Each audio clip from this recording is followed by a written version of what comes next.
دوسری مثال یہ کہ جس وقت جو ہے یہ حقیقی آزادی مارچ کا قافلہ رواں دواں تھا تو کئی جگہوں پر پولیس نے شیلنگ بھی کی، راستے کو روکا، لوگوں کو یقیناً ڈنڈے بھی مارے۔ اس کی اجازت تو نہیں دی جا سکتی، نہ ہم نے پہلے کبھی کہا کہ کسی کو ڈنڈے ماریں نہ کچھ کریں، نہ اب دی جا سکتی ہے۔ تو ایک محترمہ ہے کہ جنہوں نے کہا تمہارے گھر میں بیوی بچے نہیں، گالیاں دے دے کر، یعنی عورتوں کو تمیز نہیں ہے کہ وہ ویڈیو بنوا رہی ہیں اور سڑی سڑی گالیاں بھی دے رہی ہیں، یہ ہمارے حکمران ہیں جنہیں دیکھ کر ہم پوری عوام شرما رہے ہیں کہ یہ کیسے لوگ ہیں۔ اب ایک خاتون ہو کر کہتے ہیں کہ جناب کیا تمہیں شرم نہیں ہے، تم فلاں نہیں ہے، تمہارے بیوی نہیں ہے، بچے نہیں ہیں، بہویں نہیں ہیں، تم یہ کر رہے ہو۔ جب یہ کلپ بھیجی تو میں نے ان سے کہا بیوی آپ بھول گئی کہ 1 سال پہلے جب آپ ہی کے حکم پر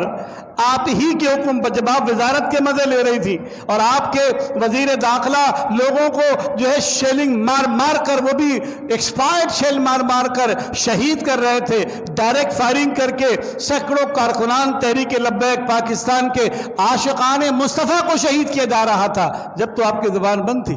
اس وقت چادر اور چہار دیواری کا تقدس پامال کیا جا رہا تھا، جب آپ کی زبانیں بند تھی، جب آپ پر شیلنگ کی گئی، جب آپ کو 2-4 ڈنڈے مار دیے گئے تو آپ کو پتہ چلا کہ جناب یہ تو بڑی عجیب و غریب بات ہے۔ تو جب آپ کر رہے تھے آپ نے سینکڑوں نوجوانوں کو، عالموں کو ڈنڈے مار مار کر شہید کر دیا۔ فرق کیا تھا کہ وہ ختم نبوت کے لیے، وہ عاشقان مصطفیٰ رسول اللہ کے نام کو بلند کرتے ہوئے، لبیک یا رسول اللہ کے نعرے لگاتے ہوئے وہ احتجاج کر رہے تھے،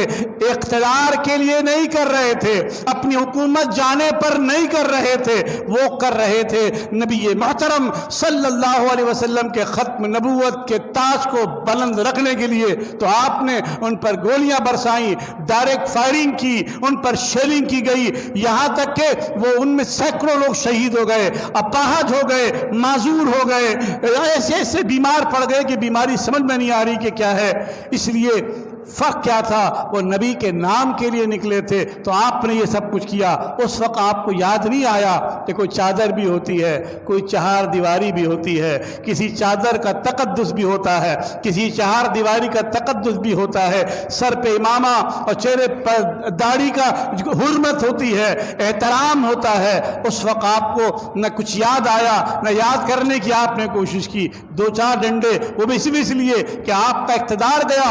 آپ کی حکومت گئی۔ آپ وجوہات جو بھی بنائیں، جھوٹ پر جھوٹ بولیں، سچ پر سچ بولیں، دودھ کا دودھ اور پانی کا پانی ہو جائے گا، سب کو سب معلوم ہے۔ لیکن جب آپ نے احتجاج کیا تو احتجاج جب پہلے کر رہے تھے تو ملک بند ہو رہا تھا، احتجاج جب پہلے کر رہے تھے کاروبار تباہ ہو رہا تھا، احتجاج جب پہلے عاشقان مصطفیٰ کر رہے تھے، ایمبولینسیں جو ہے رک رہی تھی، لوگوں کی موت واقع ہو رہی تھی۔ احتجاج تو روڈی پر کرتے ہیں، دھرنا روڈی پر دیتے ہیں، جلسے جلوس روڈی پر ہوتے ہیں۔ جب وہ کر رہے تھے یہ سب کچھ ہو رہا تھا، جب آپ کر رہے ہیں تو کچھ بھی نہیں ہوا، کوئی ایمبولینس نہیں رکی، کوئی بندہ نہیں مرا، کسی کی موت واقع نہیں ہوئی، کسی پولیس والے کو ڈنڈے نہیں پڑے،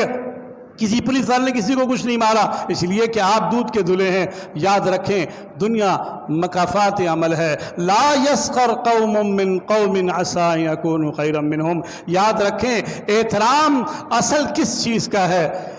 کہ اللہ کے یہاں ان اکرمکم عند اللہ اتقاکم، کہ بے شک تم میں معزز اللہ کے یہاں وہی ہے جو صاحب تقوی ہے، جو پرہیزگار ہے۔ تو یہ دنیا کے لیے جو کچھ آپ کر رہے تھے یا کر رہی تھی تو اس وقت آپ کو یاد نہیں آیا۔ یاد رکھیں دنیا مکافات عمل ہے، جو آپ نے کیا وہ آپ کے سامنے آ رہا ہے۔ میں تو جملے کا آج ابھی تک مزہ لے رہا ہوں کہ مفتی اعظم پاکستان کا ایک ٹویٹ تھا، آپ نے فرمایا کہ جتنے بیانات اور جتنی باتیں سابقہ حکومت تحریک لبیک پاکستان کے جلسے جلوس اور دھرنوں کے حوالے سے کہہ رہی تھی، ان سب کی دھونی دے کر موجودہ حکمران جو احتجاج کرنے والے ہیں ان کو ذرا دھونی دی جائے تاکہ انہیں معلوم ہو کہ وہ پہلے کیا کہہ رہے تھے اور اب کیا کہہ رہے ہیں۔ عزیزان من، یہ باتیں میں نے اس لیے عرض کی کہ ان کی جو تلخیاں ہیں وہ مجھے اور آپ کو اس معاشرے کو تباہ کر رہی ہیں۔ یاد رکھیں ہمارے پاس ایک ہی معیار ہے اور وہ معیار ہے قرآن کریم اور اس کی تعلیمات جو محمد رسول اللہ صلی اللہ علیہ وسلم نے دی۔ کوئی اور معیار نہیں ہے ہمارے لیے۔